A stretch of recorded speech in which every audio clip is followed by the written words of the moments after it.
Welcome back. You know what time it is? What time is it? It is Garrett Weimer time. Go, Garrett. It was fun. We got to hang out with Garrett yesterday down at Icon Park, and we had a great time out there yesterday. It was great to see you and your beautiful wife, so it was fun. Yeah, it was a lot of fun. It was really hot, but it was a lot of fun. It was. It was We brutal. were all so sweaty, Garrett. I know, we were. We came home and took 3 showers each. Yes, I felt like I needed to. It was a lot of fun though, getting to see everybody and talk to folks, and also just I love the energy with all the bands and the cheerleaders out there. It's a fun event. So yeah, we had a really good time out there yesterday. Now coming up on Fox 35 News Plus, we're going to get you to Plant City, where Governor DeSantis is speaking right now. Just started talking about this Second Amendment sales tax holiday that is now underway. So we will get you inside that news conference. And speaking of Garrett Weimer time, our 2 o'clock show, Florida Live, that we've been streaming on Fox Local, you're also now going to be able to watch that at 2 o'clock on Fox 35. So you can tune in for that starting today on TV or on streaming, whichever you choose. Good stuff, Garrett. Amazing, Nice. Garrett. Congratulations. Looking forward to watching. Thanks. All right, Garrett, thanks for that. And Americans are no longer feeling obligated to leave tips, apparently, because there is some new research that suggests that the day of the guilt tipping, those days are gone.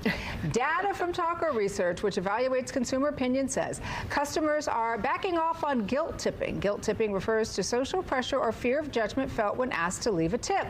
The research shows customers guilt tipped 4 times a month compared to 6 times a month a year ago. Still doing it, not doing it as much. If you are sitting down and you're having, lunch, yes, you're going to tip. But if you're getting like maybe fast food or something like that, you know how it says, do you want to leave a tip? Yeah. Then I think that's a whole different situation. And you do feel guilty if you don't, right? I think there's also a difference now where, a lot of times you pay right at the table and the server hands you, right? And you have to tip in front of them. As opposed to before, you were sort of tipping in private, right? Yeah. You would just write it down or you would put the cash inside of it. But when you have to tip in front of your server, it is a different feeling. I think it makes it a little awkward. That's right. It's I so think people tip awkward. more if the server's standing right there. I definitely tip more, and I'm married to an accountant who constantly goes, "What are you doing?" But I will say people are getting a little more savvy about the technology and going, "Wait a second, right? That's just automated." Yes, checking that's more, another one too. You're absolutely Don't forget right. there is an other button because a lot of times it starts right at 20. 20, yeah. So there you That'll go. get you. All right, everybody, thank you so much for watching. Good Day Orlando Extra. We will see you right back here tomorrow. Make it a great day today.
You're watching Fox 35 News Plus, streaming on Fox Local. Well, welcome into Fox 35 News Plus. Happy Monday to you. Here is a live look in Plant City at a G5 feed and outdoor store there where Governor Ron DeSantis is speaking right now, talking about this new tax holiday that begins today. It applies to hunting, fishing, and camping gear. And for the first time, it also includes firearms and ammunition with no spending cap on that. So Governor DeSantis calling this the Second Amendment sales tax holiday. He is speaking right now live. So let's go ahead and listen in. Primary residents here, homesteaded residents, you ought to be able to own that free and clear of the government. The notion that you should be just paying rent to them indefinitely. People have been pinched by these property taxes. We have an ability as a state with tourism and other things and snowbirds and all this to be able for our local governments to have the adequate amount of revenue. But we've also been highlighting some of these local governments that have been increasing budgets dramatically recently, because what's happened is home values go up, and that means they assess your properties higher, and you get more tax revenue pouring into local governments. And there have been some that have returned that to the taxpayers, but you've got others. I mean, Broward, they haven't even had a net population increase. Their budget's up like 60%, in the last 4 years. And so the question is, do you need that type of increase, or would it be better to give the property tax relief? So that is ultimately, I think, what people want. I think it's the best way for us as elected officials to help facilitate meaningful relief for people. We've lived through a really tough period of inflation, prices at the grocery store, all these other things. As states, certainly, we can't control the overall economic situation in terms of prices nationally. We're affected by that. The one thing that we can control is the tax. And so if we can do this, I think that's going to be a breath of fresh air, a sigh of relief for so many people. So stay tuned. We're going to push for that. So that's the big kahuna. But then we're looking, okay, how else can we make a difference? It's good to not have an income tax. When you don't have an income tax, you can't just propose a rate cut, right? Because there's nothing to cut. It's done. So where can you do to make a difference? And one of the things that we wanted to do was show our commitment to folks who believe in the Second Amendment, who believe in exercising those constitutional rights, as well as our new constitutional protections for fishing and hunting that the voters enacted last year in the 2024 election and added that to Florida's Constitution. And in terms of Second Amendment, we've made a lot of progress on this since I've been governor. I did sign legislation making Florida, joining now a majority of the 50 states for constitutional carry. You shouldn't need a permission slip to be able to exercise your rights. We also eliminated the ability for local governments to infringe on Second Amendment rights during a so-called state of emergency. Now, a lot of them have not tried this since I've been governor, but we've had a couple pop up, and then I've had to come over the top rope with an executive order saying, no, you don't get to use a hurricane as a basis to go after somebody's Second Amendment rights. And that ain't happening here. So we're able to get that into law. So at this point, it's not even going to be able to be tried to begin with, even though I would have batted it down and would have done so proudly. I do think we also made sure, so we have constitutional carry. The whole concealed carry license is not something that you need or is required in Florida, but they're still provided because some people want that for when they travel to other states. And in the Farm Bill, we were able to update those weapon license process to eliminate red tape and unnecessary bureaucratic delays. That had been a massive backlog under Nikki Fried when she was commissioner, because she didn't believe in it, didn't believe in Second Amendment. And so I think Commissioner Wilton Simpson has done a good job of really working through that, and that's much better now for Floridians who need that. I've been saying, though, we've got almost a 3-to-1 majority in the Florida House of Representatives. 38 states have open carry. It's not something that's controversial. The sky hasn't fallen in any of those. Why not pass that out of the Florida House of Representatives? And I've said for years that that'd be something that I would sign. Doesn't seem to get off the ground, even with all those Republicans all running, saying their Second Amendment, all banging their chests in the primaries, then get up to Tallahassee and not follow through. So I think they should just follow through and I think they should do what they promised the voters they would do. But that brings us here today. So today, I'm proud to announce the beginning of our Second Amendment sales tax holiday, which will be no tax, no sales tax on the retail sale of firearms, ammunition, accoutrements, as well as items used for fishing or camping and other items used for hunting. And that is a big deal for a lot of people. This year's sales tax holiday will run from today, September 8th, until the end of the year, December 31st. And so this covers a lot of ground. As I mentioned, it covers ammunition. It covers bows and crossbows, as well as accessories. It covers firearms, including pistols, rifles, shotguns. It includes firearm accessories, holsters, grips, sights, stocks, cleaning kits, you name it, it's included. It also allows Floridians to save on supplies needed for other sportsman activities like camping and fishing. And it covers items, and there's usually a dollar limit to this as they go, but camping lanterns and flashlights, stoves, hammocks, chains, sleeping bags, tents, bait and tackle, tackle bags and boxes, rod and reels. And so some of those, as I said, will have a limit to where you're tax-free, as the legislature did, but nevertheless, it allows you to save money. So you can find the full list of tax-free items online at floridarevenue.com/huntfishcamp. floridarevenue.com/huntfishcamp. And if you purchase guns or ammo during our Second Amendment holiday, we are inviting you to exercise your rights at one of FWC's public shooting sports ranges. So in addition to several of our state shooting sports ranges that are already free year-round, we are also announcing today that during this sales tax holiday, we will further commemorate our constitutional rights as we approach the 250th anniversary of our nation's founding by providing half-price range passes for various public ranges across the state. The dates and locations include Sunday, October 12th, Columbus Day, all ranges, all public ranges in Florida. Saturday, October 25th, and Saturday, December 6th at the Lakeland Range and at the Panama City Beach Range.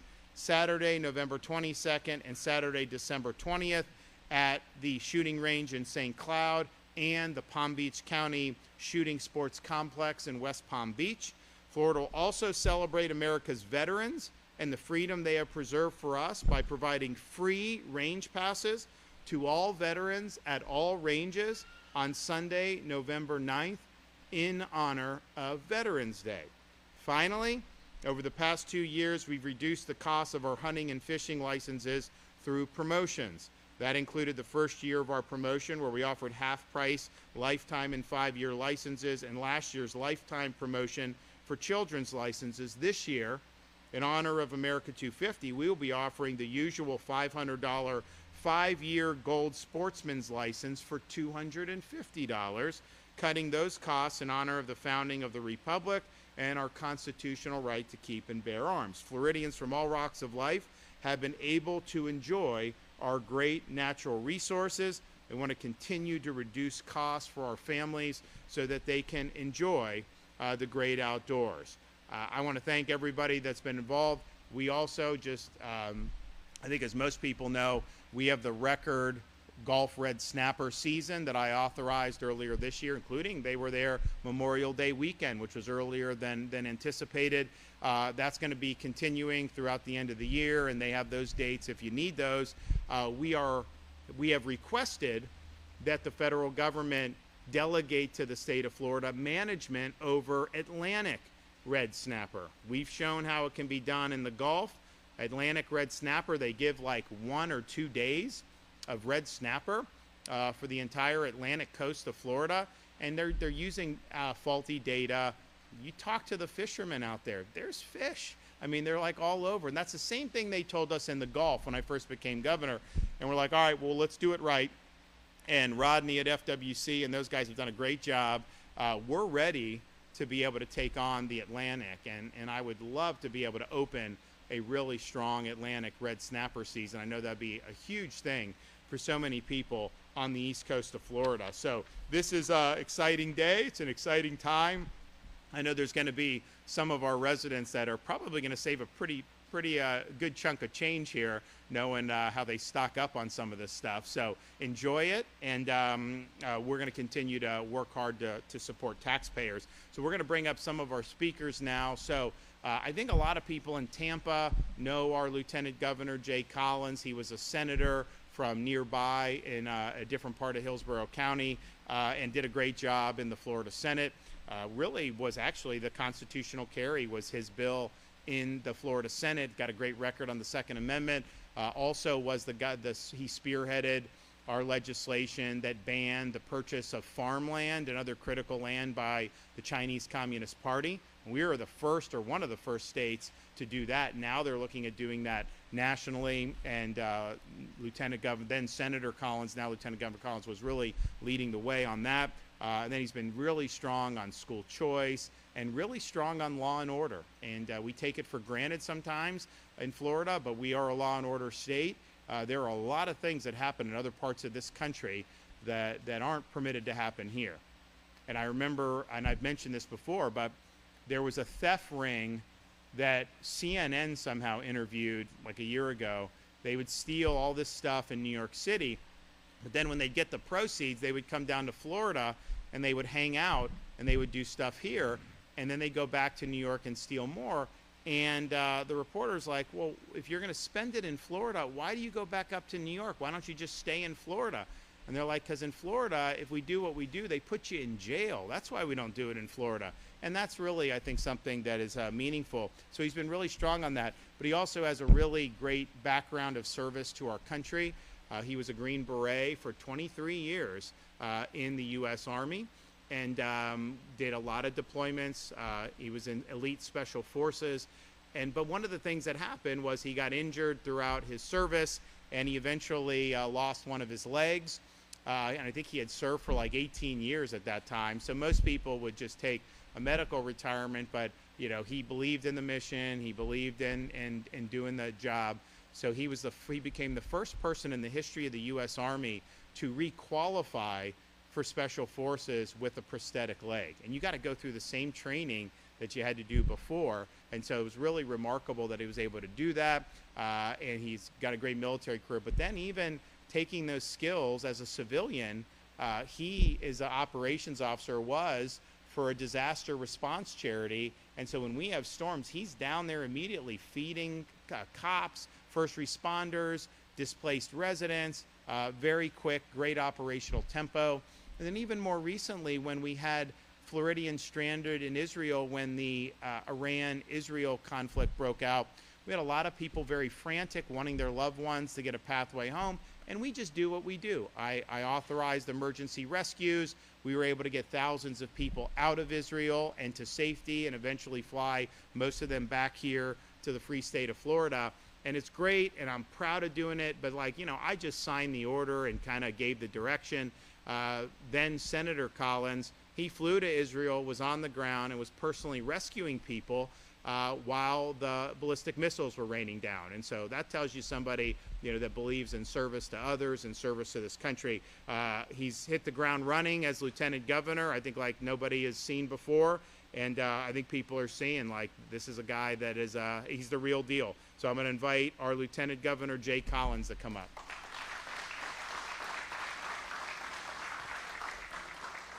Well, good morning. It is great to be here with a lot of friends, people we've known for years, our cattlemen in the back. Good to see you guys, and just appreciate you being here today. This is an incredibly important thing for our community, and frankly, for those of us who like to hunt, fish, do things outside, and, oh yes, exercise our 2A rights.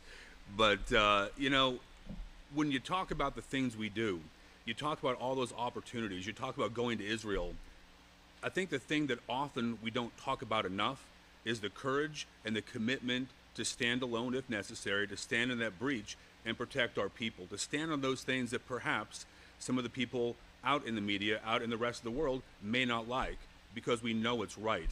And the kind of courage and leadership that Governor DeSantis has shown repeatedly, guys, they don't just sell that at Walmart. You can't just pick it up anywhere. It matters. That's what we're used to in Florida. It's what we love in Florida, and it's why Florida is such an amazing place to raise a family and grow your business. You know, today's announcement builds on a pretty amazing record of fiscal conservatism, on making a difference for families. Think about what he just talked about: hunting, fishing, your 2A rights. You want to buy a shotgun, a rifle, a pistol, your ammunition. It's expensive, right? We know that. But taking the taxes off the top, man, absolutely incredible. You know, after my family and I moved here, being in the military, we took a lot of things for granted. You know, some of the places we worked, we could go to the range pretty much any day we wanted. You didn't really realize the impact and the cost of all of that training when you left the military until you had to pay for it out of pocket. We were a little spoiled, right? I'm going to tell you, things like this make such a difference. We have an Olympic athlete today, a skeet shooter here, who has pushed and driven herself into excellence in all that she does. Can you imagine the cost of those training hours and how this can make a difference for her and her family, the people around her? Obviously, we have Chairman Barreto here today, who has led in many ways with FWC. And Layla, I can't forget about you. The most important person in my life and my family is my wife, Layla, who has been there through our thick and thin. You know, when we talk about 2A rights, I did have the opportunity to carry that bill. And while it did not get everything we wanted, guys, it was the first time in the history of our state, and I believe the nation at the time, where we clawed back Second Amendment rights that had been forfeited and given away. Think about that. You know, I am on the record many times. I am pro-God, I am pro-gun, I am pro-life, and I stand unequivocally for those values. It was a privilege and an honor to fight for those, and I stand with the governor on this. Our 2A rights have to be codified. We're going to continue to fight for those, and we should be an open carry state. I think we're on record many times saying that. Hopefully this is the year, but we'll continue to fight for those freedoms and those rights each and every day until we get them all back. So these tax savings are one thing, and I want to share this website one more time just so people can get that. It is floridarevenue.com/huntfishcamp. It makes a difference, guys. We take it for granted, but go enjoy those times. With America's 250th anniversary coming up, I can't think of a better way to celebrate that than out fishing, hunting, living that Florida dream, that American life, and yes, shoot off some fireworks, do those things, but by God, enjoy the range day. And I just heard Sunday the 9th, right? You know where my family's going to be. We'll be exercising our 2A rights at some range, probably somewhere in Hillsborough County, doing what we do. But guys, aren't you glad to live in a state that values its people, that fights for the things that matter, and prioritizes things that make a difference at your kitchen table, at your dinner table, and for your family? I know I am. God bless each of you. God bless the free state of Florida. So Rodney is the chairman of the Florida Fish and Wildlife Conservation Commission. Getting ready to hear from the chairman of the Florida Fish and Wildlife Conservation Commission, but we got to take a quick break here on Fox Local. We'll be right back, though, and get you right back inside this news conference as it continues. So keep it here on Fox 35 News Plus.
Welcome back into Fox 35 News Plus. Governor Ron DeSantis back at the podium. We heard just a moment ago from Ronnie Barretto, the chairman of the Florida Fish and Wildlife Conservation Commission. Governor DeSantis and other officials today talking about this new tax holiday that begins today, centering on outdoor gear, so hunting, fishing, camping, and also for the first time including firearms and ammunition. Talking about a Second Amendment sales tax holiday, also announcing some half-price range passes at public shooting ranges and free range passes for veterans in honor of Veterans Day as well. Talking about a number of things when it comes to the outdoors and sales tax holiday. So let's go ahead and listen back in to the governor as he speaks live in Plant City. It's not like they're just easy to find. You got to really do, and it takes a while, but it's important, and so I look forward to making that announcement. Okay, our great shooter, come on up, Dania. Governor, I would just really like to thank you for your vision and leadership in providing this Second Amendment sales tax holiday. The shooting sports are a family-oriented activity and something that I learned to love by watching my dad shoot. The exemption of sales tax on these items over the next 4 months will help so many Florida families and hopefully some young aspiring Olympians to participate in the sport that I and we all love so much. So thank you again, Governor. How'd you get involved? Tell them about your background a little bit. My background? Well, just how you've, like your career doing this. I started shooting a little bit late. I was 16 years old. To make a long story short, I grew up as a competitive dancer. I went to the Juilliard School for a semester, thought I would become a ballerina. And then when I was 16, my dad took me to the shooting range, just something that we would do for fun. And there was an Olympic coach there who said, "Did you know this was an Olympic sport? I feel like you would be really good at it." And I said, "This is an Olympic sport?" So I tried the Olympic discipline of shooting, left New York, left Juilliard, and here I am now, making shooting my living. Thank you. All right, so again, today, September 8th, until the end of the year, December 31st, 2025, these items are tax-free. Firearms, ammunition, accessories, bows, crossbows and accessories, bait and tackle, reels and rods, camping equipment within certain limits on those. But basically, the ammunition is do as much as you want and be able to save. So I'm excited to be able to deliver this. This was something that we had a lot of positive feedback from when I first floated it, however long ago we did that. And so we're like, all right, we got to find a way to get this done. So I'm glad it made it across the finish line, and I hope everybody enjoys. Okay, do we got any questions?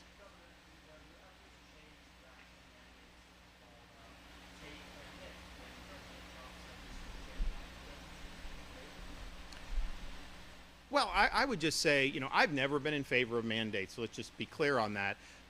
Now, there are things that have been in law that are legacy. In Florida, when you talk about schools, we have very generous exemptions. And so I think what you see is a lot of parents use that as it is now. And I also think a lot of people don't realize, there's a lot of countries in Europe, especially UK, Sweden, Norway, Ireland, most of the provinces in Canada here in North America, they have zero mandates. And yet you end up seeing pretty similar results. So I think people are conflating not forcing somebody with somehow not making it available. It'll be available for whoever wants it. But the way certainly our schools work now is parents do have, the ability, to exercise those exemptions. And the reality is this: since COVID and the disaster that the medical establishment inflicted on people and the lies that were told, people have lost confidence in the medical establishment. You have seen an increase in parents who are opting for those exemptions. The Surgeon General believes, and I believe, that if you actually didn't say you've got to take this, otherwise you're going to be punished, I think you'd actually have more uptake on some of those. I think there's some people, they're being told they have to do it, so they're opting for the exemption. But if they were told, hey, here's why you would want to do it, I actually think you'd see more. And that's why in Britain and some of these, they have high uptakes on those because people have trust. But one of the things so I've never been for mandates. But one of the things that I think is really, really frustrating to see how this gets weaponized. First, we saw it during COVID. They wanted to say that if you didn't get a COVID mRNA shot and show proof of that you shouldn't be able to go to restaurants, you shouldn't be able to go to sporting events, you shouldn't be able to attend college, you shouldn't be able to go K through 12 school without having any data to back that up. And they were even trying to impose mandates on people who had recovered from COVID and had natural immunity. So it was unscientific. It was basically them trying to control. Now, we batted that back in Florida. We banned vaccine passports. We made sure that colleges and universities couldn't mandate, no mandate K-12, no workplace mandates and everything like that. And that saved a lot of people's livelihoods and jobs who were not in a situation where that was something, that they wanted to do. But what happens now, and then the CDC under Biden, they added the COVID mRNA shot to the childhood immunization schedule. The problem with that is that there was not a scientific basis to do that. They're doing it, and they're telling, and parents have rebelled. The vast majority of parents do not do the COVID shot for that. So it's like, where are they coming up with this? So I think the trust has really been broken. But what really bugs me, because I think the schools, there's exemptions, and so I actually don't think the outcome would be much different at all. But I think on some of these other things where you can be turned away from a doctor's office if your 6-year-old didn't take a hepatitis B shot, that's a sexually transmitted disease. Like, look, sitting in a classroom in kindergarten, I think the chance of contracting Hep B is probably pretty low based on how it's contracted. And so a lot of parents are like, that may not be what we want, but then you're going to be denied to be able to see. They have places, and I don't think it's going on in Florida, but we need protections against this, where they have denied people surgeries because they didn't have a flu shot, or they didn't have COVID jab, or they didn't have Hep B and some of this stuff. And that's really weaponizing this against people, imposing bad consequences on them just because the parent may have made a decision on one of those things. And I think that's pretty much where people are at. But the conflation of, if you don't force somebody to do something and impose penalties on them, then therefore they're not permitted to do it? No, of course they're permitted to do it. And I saw a lot of stuff over there. The Surgeon General of Florida is taking away vaccine. He never said anything. He never said that there wouldn't be any availability. Obviously, that's not his position. But I think his position is that if you provide information and persuasion, that's better than coercion. And here's the deal. You see a lot of back and forth up in Washington about CDC and everything. We just have to acknowledge that it was a catastrophic failure during COVID. And I'd say our Surgeon General, who feels very strongly about this, in March of 2020, Joe Latipo said we shouldn't do lockdowns. He was pilloried for saying that. Very few people were willing to say that. He said you shouldn't be forcing young school children to wear masks shortly thereafter that. He was pilloried for saying that. He said that schools needed to be open for in-person instruction when Florida did it. He was supportive of that. He was pilloried for that. He said you should not mandate mRNA vaxes on people and let it be their choice. He was pilloried for that. So on all these different things, he was doing what he thought was correct policy and what was in the interest of people, including their individual freedom. And he was pilloried, but yet he was right.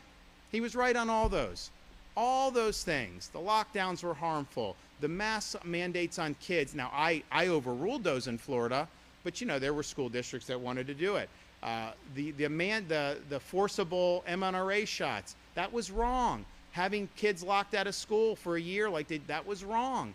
So, you're in a situation where, he's got very strong feelings about coercion ending up being counterproductive when it applies to these medical situations. And I would just say, because when, he asked me, he's like, because he took certain action, there was regulatory mandates that were not in statute like Hep B. And he said, first of all, we don't have the really true authority to be doing that. So he took that away. Even though there's exemptions, he's doing that. And then he's making sure that the exemptions can't be watered down. So that's the actions he actually took. Now, some of the stuff in statute, obviously, that would require additional legislation. But when he told me, he's like, look, I wanna say that I don't believe in any of these. Do you mind? I was like, say what you believe, man. Go ahead and do it. But I think one of the things when he told me, he's like, look, Britain doesn't have any mandates. Sweden doesn't have any mandates. Most of the provinces in Canada don't. Norway, Ireland, all these places. And basically, the results are not dissimilar from the United States in terms of all this. And I think the reason is because parents are provided information. They're not being coerced. They're doing it. And I think when given accurate information, I think they're going to do what's best for their kids. I mean, everyone wants their kids to grow up to be healthy. And I think that's what you see in those countries that don't use coercion and don't use mandates to be able to do it. But those exemptions that he is fortifying in Florida law, are something that a lot of parents currently are opting into. And I think part of that is, I think some people just have views on what they want for their kids. But I do think some of it is a skepticism when they're being told, hey, wait a minute, you told me I had to put a mask on a 2-year-old kid. You told me I had to do this. And so when they're telling you, even if they're right, I think some people are pushing back against it. So it's going to take some time to rebuild trust there. And I think what the Surgeon General's position is the way you build trust is to provide information and use persuasion rather than try to ostracize people from society if they make a different choice.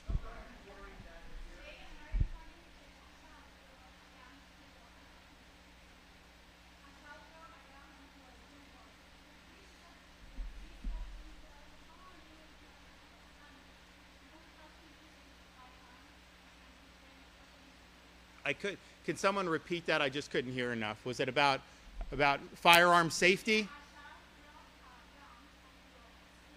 Okay, yeah. Well, I mean, yeah. So first of all, it's interesting.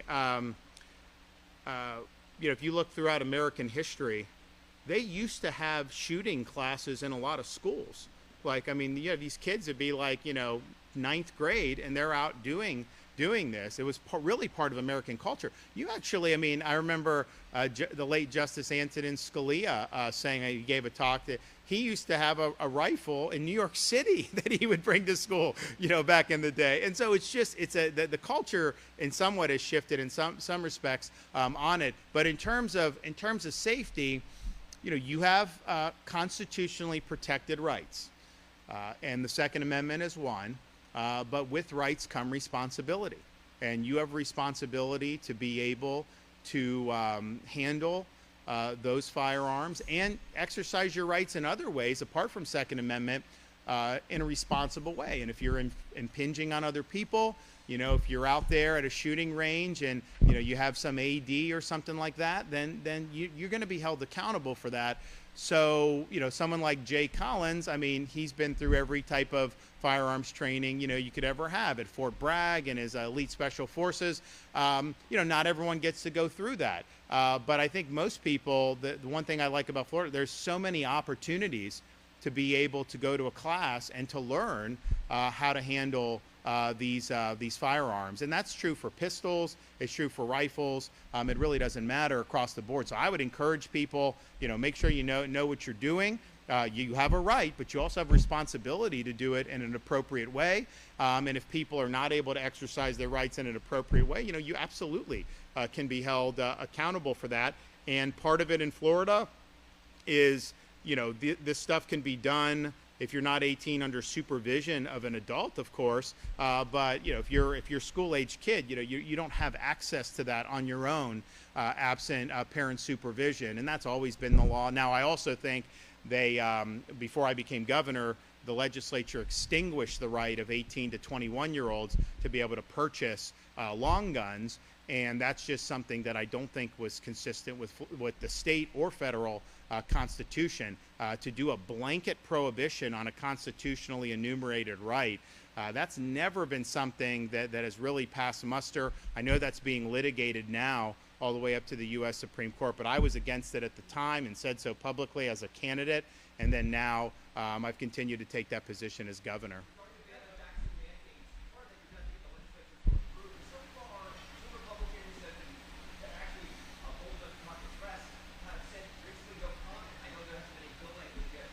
Well, look, the Surgeon General said, you know, his position is he's going to work to do that. He recognizes his authority is important, and he's exercising it, but it's limited. It's not unlimited authority. And so as he goes and meets with legislatures, you know, all these agencies propose bills every year, and they can do. Now, I would also say this.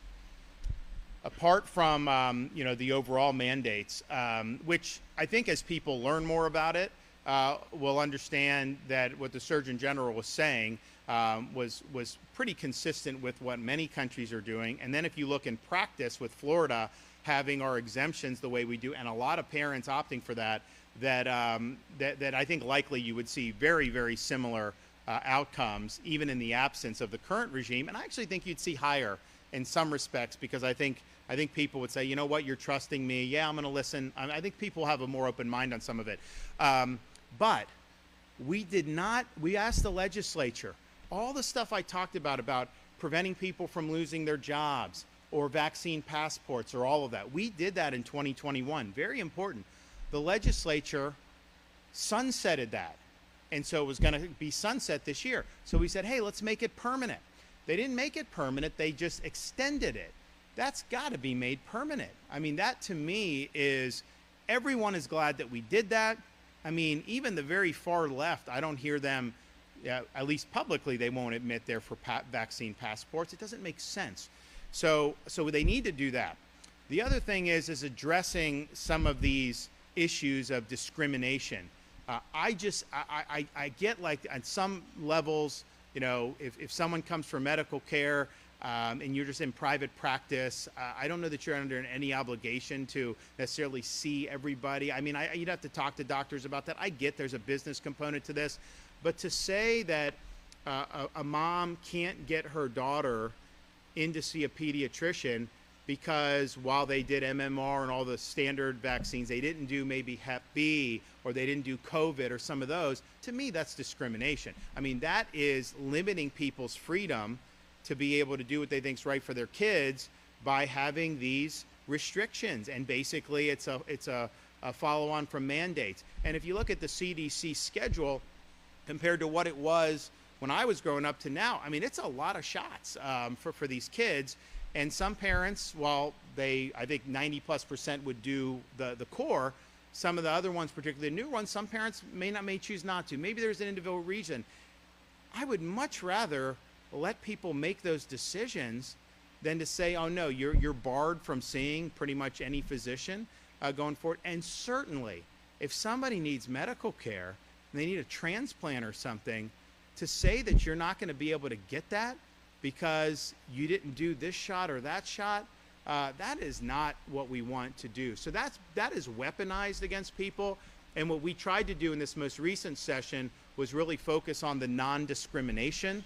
The legislature did not go for that. And I think that, you know, there is some currents in the legislature on both sides of the aisle. I mean, I think the Dems are very, very much, you know, believe in the coercion. But I do think you have some Republicans who their view is that, you know, people should face negative consequences for making different choices in that regard. And I think when you see those examples, you just kind of scratch your head and it's like, guys, you know, you're losing the plot here to allow that. So there's a lot of stuff that's kind of developed since then that I think is problematic. So make the stuff permanent that we've done. I think that's really important. We're going to take another whack at the non-discrimination as well. And then I know the Surgeon General feels strongly about any mandates for there. And like I said, I've always been against mandates, but you know, I focused on the non-discrimination because I thought that was the easiest thing that we could do last session. And you know, I think a lot of members support non-discrimination, but I think some others, you know, just have different views on it. And you know, just as a dad, you know, we want to make sure that the parents are able to be in the best position they can to do what they need for their kids. And if their kid needs a surgery or something, to be able to say you're going to be rejected. Remember, they were, and we fought back against this in Florida, but there was a long time in this country during COVID where people were being rejected for medical care in different parts of the country. Governor DeSantis continuing to talk about the push to end vaccine mandates, some other parental rights issues as well. We've got to take another break here on Fox Local, but keep it here. We'll be right back.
Welcome back into Fox 35 News Plus. Governor DeSantis is still speaking in Plant City, talking about the push to end vaccine mandates right now at the end of this event about the Second Amendment sales tax holiday that begins today. Governor DeSantis taking another question here. Let's listen in.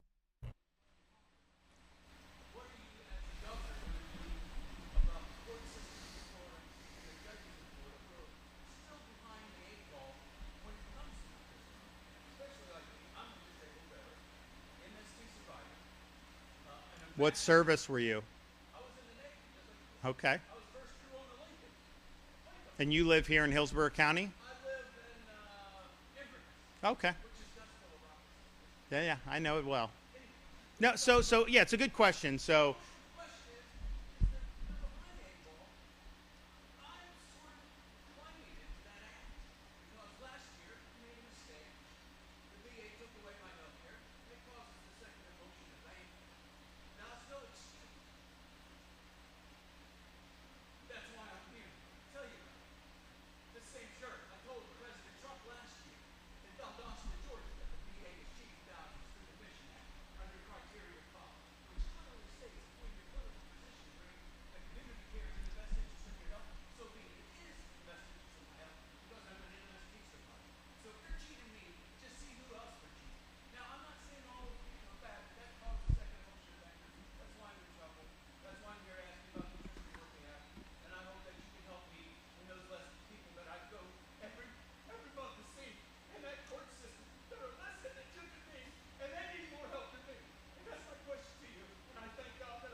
okay, well, thank you for that. And look, first, the federal VA is a massive bureaucracy, and you're not the first veteran to get caught up in that. I've met many over the years, and it's been very, very difficult for a lot of people I know. In terms of your personal situation, I've got staff right there. Provide your information. We want to be able to help and do what we can to help you. How the Tristan Murphy Act, I mean, look, I think a lot of this is going to be driven by guidance from the Florida Attorney General's office in conjunction with the local law enforcement and state attorneys. But we want to be helpful. Look, we pride ourselves on being strong for veterans in Florida. There's some difficult issues that come down the pike. There's just no question about it. The VA bureaucracy is very impersonal. It's very distant, and it's very cumbersome. And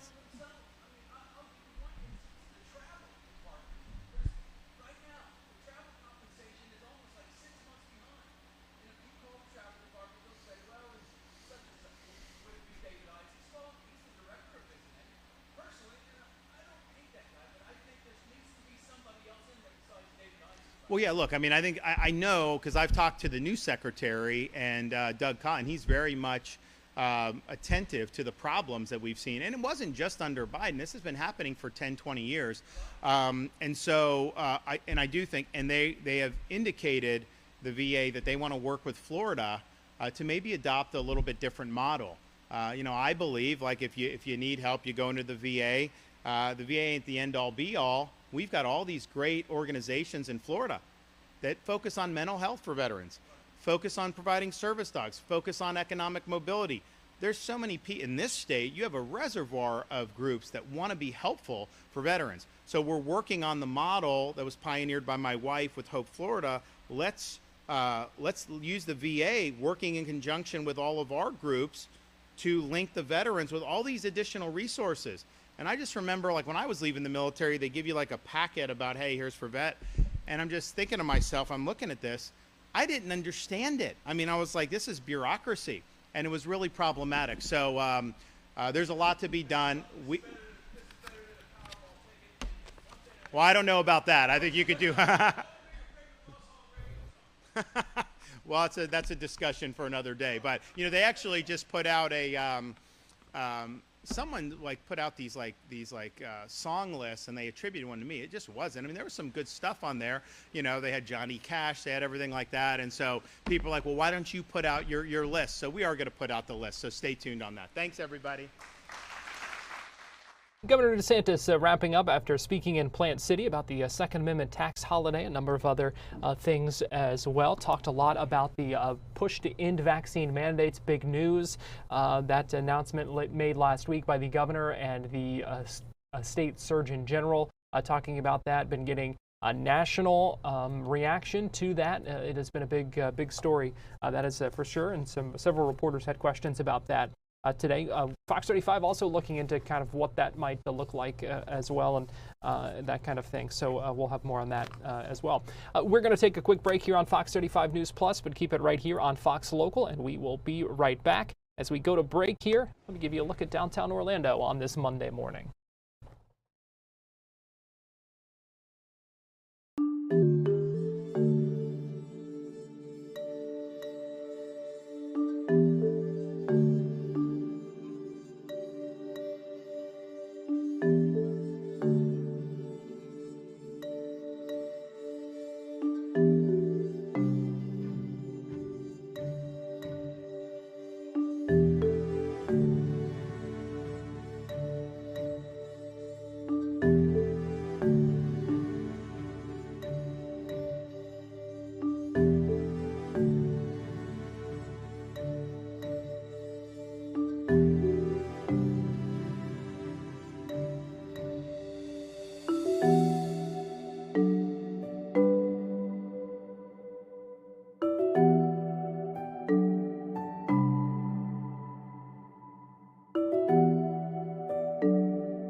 Fox 35 Storm Team meteorologist Brooks Garner joins me now. And Brooks, our week is off to a stormy start here.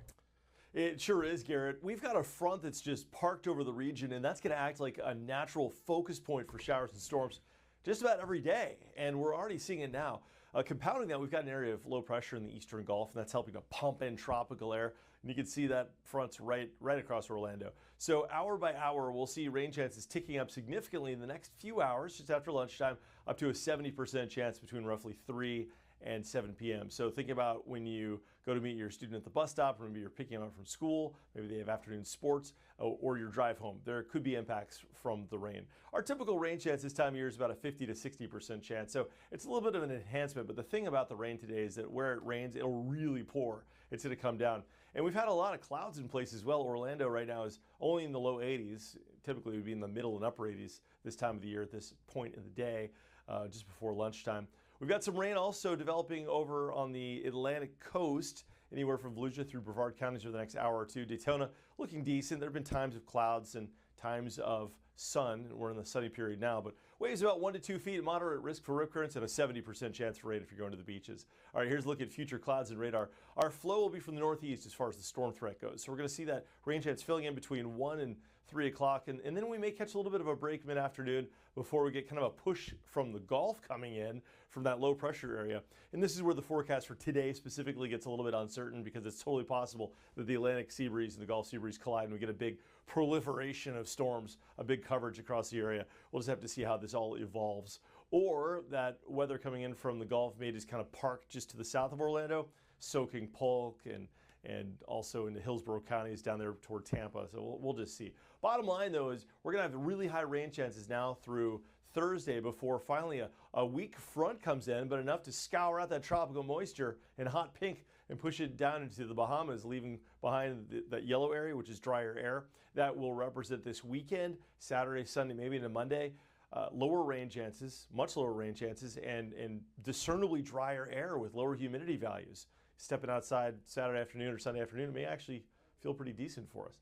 But until then, we're in the soup. Yeah, 70 to 80% chance of rain through Wednesday, 60% chance on Thursday, and then down to a 40% chance on Friday. The first hint of that drier air rolling into the region. Well, let's talk tropics. Here's your tropical update. The tropical wave that on Friday had a 90% chance to become future tropical storm Gabrielle has vanished. Poof, annihilated by dry Saharan dust and unfavorable upper level winds. It's gone. And that hasn't happened in years. There was a potential tropical cyclone, a PTC as they're called, which is like the precursor to a tropical depression or tropical storm, back in 2017 that did a similar thing where it was about to become a system and then poof, it got taken out. So this is very rare. And even more so, we're only 2 days from the peak of the hurricane season, which is September 10th, and there's no tropical activity expected over the next 7 days. There is a tropical wave riding the latitude line of 10 degrees north. You can see that blob in the middle of the Atlantic. That is not expected to develop for a couple of reasons. One being it's so far south that it's south of the part of the northern hemisphere that would cause spin in the atmosphere, called the Coriolis effect. Really hard for systems below 10 degrees north to actually develop into anything because of that. That's why there aren't hurricanes on the equator. But that said, do not let your guard down, because we still have a whole half of the hurricane season to go. And as is typical, especially for our neck of the woods, it's that second half of the hurricane season that's a whole lot more impactful for Florida, especially once you get into late September and the month of October. So we're right at the peak, and we still have a long way to go. All right, let's talk 7-day forecast. We've got a likely chance for rain through Thursday before rain chances dissipate into the weekend. And we may even see those rain chances dropping down to 20% or less for Saturday and for Sunday. So Garrett, lots of changes coming our way. We're pretty far from some true fall air, but at least we might catch a little sampling of what it would be like if we had some true fall air coming our way for the weekend. Yeah, that sampling just makes you want it even more. That's right. Tantalizingly close. It's a temptation, but close but no cigar. Yeah. Well, Fox 35 Storm Team meteorologist Brooks Garner, we appreciate you joining us. You got it. My pleasure. Thanks, Garrett. And before we're out of time here on Fox 35 News Plus, do want to get you to some big news that we're tracking out of Tallahassee, where a word of warning from Florida Attorney General James Uthmeier to the state attorney in Orange and Osceola counties, Monique Worrell. This video posted on social media just a little bit ago from the Attorney General. Take a listen. This is Attorney General James Uthmeier. This morning, our office is again putting Orlando's State Attorney Monique Worrell on notice. You got it wrong in a recent case. You acted in error. State Attorney Worrell, who historically has not prosecuted a lot of cases she should have, did so here in a case against a woman who justifiably engaged in self-defense, who justifiably stood her ground. Late last year, Tina Algeo was driving her car when she engaged in a road rage spat. But unlike many road rage incidents, this one ended in violence. The gentleman in the other vehicle, the offender, he got out of his car. He went over and approached Tina's unmoving vehicle, ripped open the door, violently attacked her, hit her, and tried to drag her out of her vehicle. It was at this point that Tina grabbed a lawfully owned firearm and engaged in deadly force. She was being attacked in a confined space, her own car. Under Florida law, she justifiably stood her ground and acted in self-defense. So we're calling on State Attorney Worrell, fix this, right this wrong. Here in the AG's office, we will stand strong for people that rightly engage in self-defense. Thank you. And that was the Attorney General posting that video on social media just a little bit ago. He also posted the text of a letter that he sent to the state attorney's office, basically echoing those sentiments and saying that they believe Tina Algeo's actions were self-defense, which is the arguments her attorney, Mark O'Mara, made in a preliminary hearing. This is something that happened back in December. Let me show you. This is Tina Algeo's mugshot. This happened on East Colonial back in December. You may remember it. You also heard from the Attorney General kind of giving some of the backstory there. This is a story that we have covered extensively. I've reached out to the state attorney's office for a response from Monique Worrell, and obviously don't forget that all of this comes in the context of her previous removal from office by the governor for his belief that she wasn't carrying out the actions correctly of her office. We're going to have more on this coming up at 1 o'clock right here on Fox Local. Yes, we are streaming 11 a.m., 1 o'clock, and 2 o'clock now here on Fox Local, so keep it here for more news.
Workers in 2 class action lawsuits in Georgia, where workers in the Hyundai supply chain were defrauded through a bait and switch scheme and experienced retaliation when they spoke out about poor working conditions. Employers in the Hyundai supply chain try to avoid all responsibility for their workers' well-being by hiring workers through staffing agencies and subcontractors. At this very site where last Thursday's raid occurred, workers and their representatives have documented an array of abuses, including worker deaths. Yet instead of holding employers accountable, the Trump administration is further victimizing workers. Migrant workers face high rates of wage theft, discrimination, unsafe workplaces, sexual harassment, and assault.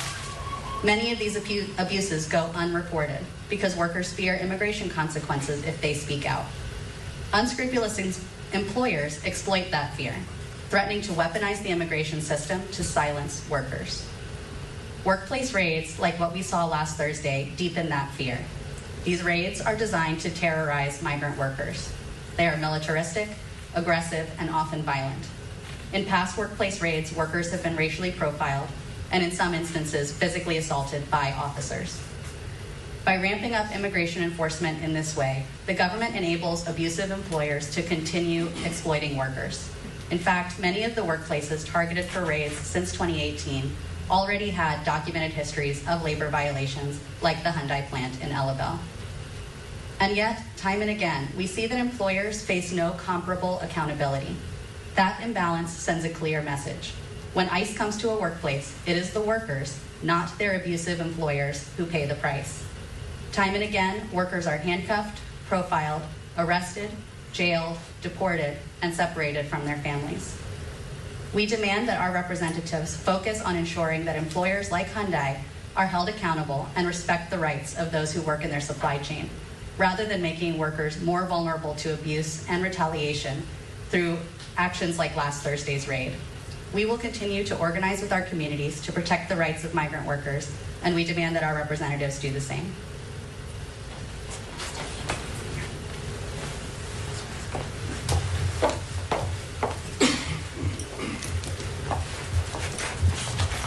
Good morning, and thank you all so much for being here. I'm State Representative Ann Allen Westbrook. I represent Georgia House District 163. You are in Georgia House District 163 this morning. It is my great honor to stand with all of these leaders and all of these organizations.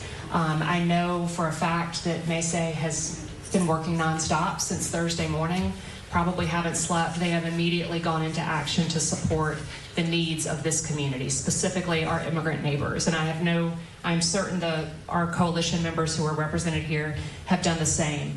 I look at this situation as a legislator in the Georgia State House, and I see no winners in this situation.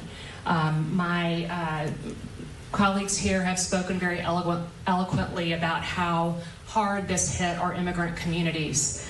Certainly, they are first and foremost in our minds, those most closely affected by this situation, those who ended up in ICE detention. And I think the context matters at this time. This is ICE detention at a time when ICE is ever expanding, ever resourced, while every other agency that supports Americans is less and less resourced. This is ICE detention at a time when due process is out the window. We know that there have been immigrants who have been sent to foreign prisons on the basis of the tattoos they had. We know that there are immigrants, undocumented folks at risk of being sent to foreign countries to which they have absolutely no connection. So I think it's important to keep due process in the forefront here and the rule of law in the forefront.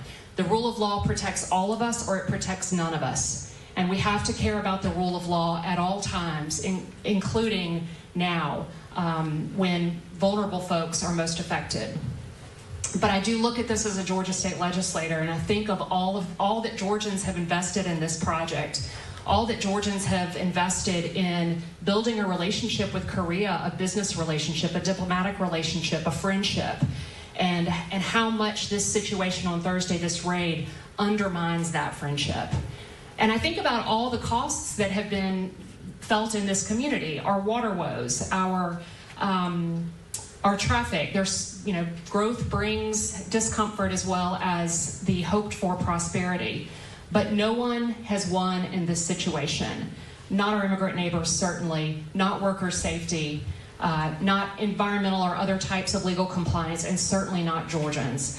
So it is my honor to stand with these folks today. I urge more elected leaders to speak out and stand with us and support these leaders and the immigrant communities that they speak for at this time when it's desperately needed. Thank you.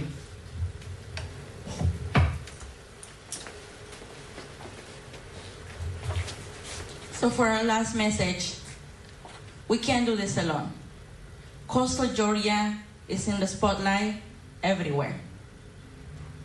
As a person that was raised in South Georgia, I refuse to let my home be known as a place of hate.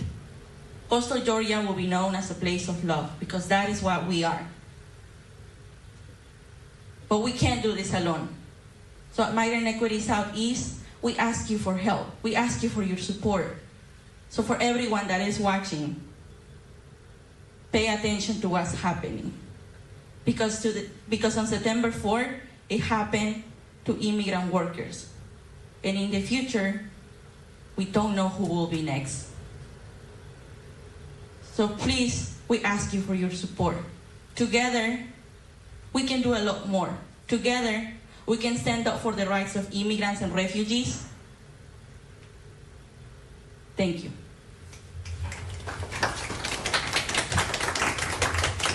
We're going to close the press conference, but speakers are available for individual. All right, so that wraps that press conference as activists are speaking this Monday on that ICE raid at a Georgia Hyundai plant. And a quick update on the left side of your screen, as South Korea did reach a deal with the U.S. to bring home 300 workers detained in that Georgia ICE raid. Of course, that is a developing story we will continue to follow here on Live Now from Fox. The time now 12:06 here on the East Coast. I'm Jeanne Francine. We need to step aside for a quick 2-minute commercial break. More top stories and